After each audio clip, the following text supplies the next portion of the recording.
Hey everyone, Albert Pavon here from the Pavon team, the owner broker of Pavon Realty Group, and I want to bring back to you a market update.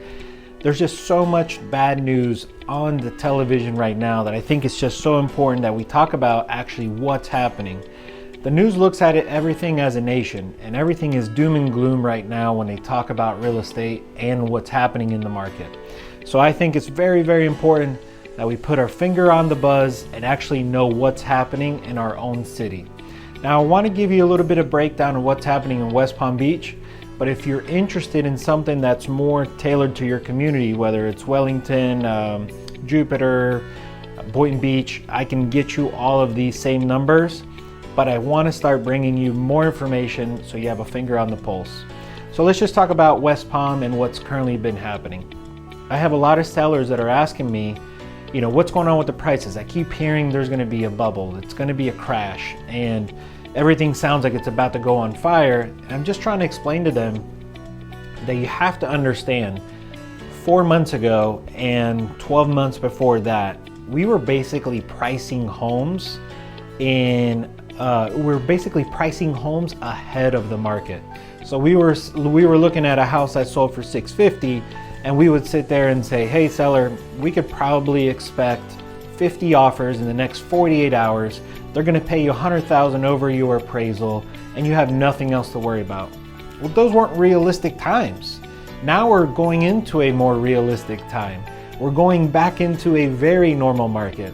Everybody's freaking out about interest rates because they went over 5%. Again, 2-3% are not realistic interest rates to begin with. So I want everybody to notice that all that is happening is that the market is stabilizing. Let me explain. So I would say about 2 months ago, we probably had in our MLS system maybe about 2,400 total properties for sale in Palm Beach County. I checked this morning and the number was 6,376. Now I want you to understand that's all of Palm Beach County, and when I go in our system to search for properties, not single family homes, not just villas, like the whole picture, 6,700 homes. We have about 2.7 months worth of inventory.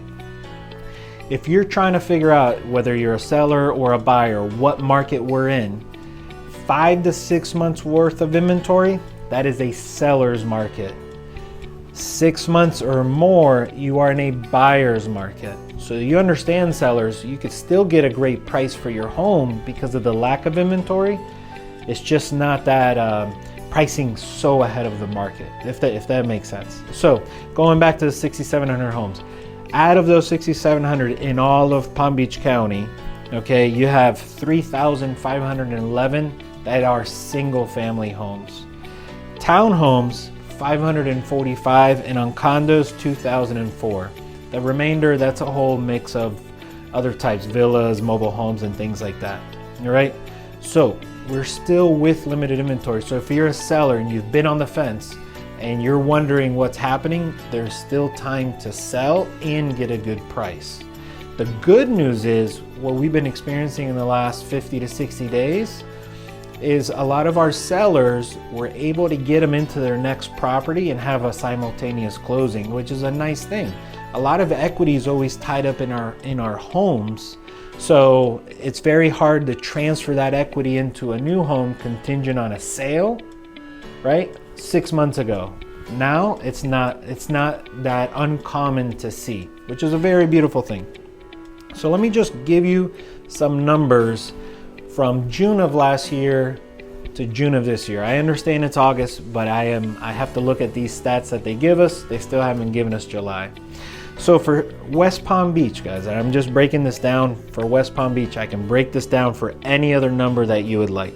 But for West Palm Beach, in June of 2021, there was 247 single family homes closed, right? And fast forward to 2022, where the market's just on pure steroids, there was only 152 closings.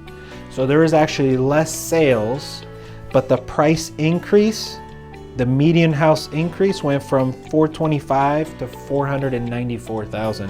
So that's actually an increase of just 16%.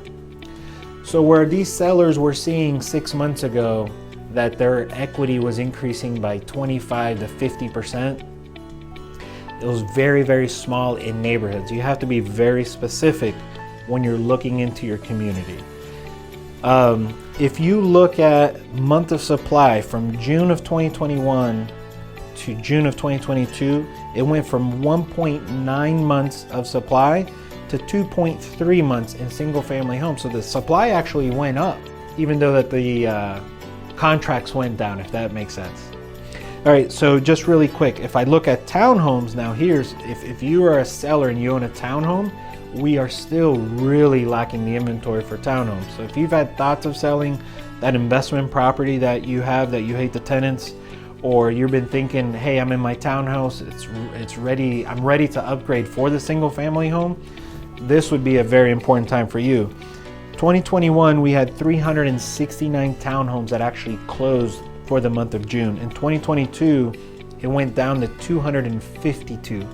So there's actually a 31% decrease in how many townhomes actually closed. But the price did go up 25%. If we looked at the actual inventory that we have currently for townhomes, there's only 1.6 months. So it's a very, very small number. So if you own a townhome right now would be the time to sell it, because we barely have any. Guys, I'm going to continue to just bring you market updates because I don't agree what the news is doing, and I think you really need to understand your market, your backyard, your neighbors, what's happening in your subdivision. So for more information like this, feel free to reach out. I will personalize one very specific to your home. It's no bother to me, and I hope you're finding these useful. Don't forget to subscribe, and thank you for watching.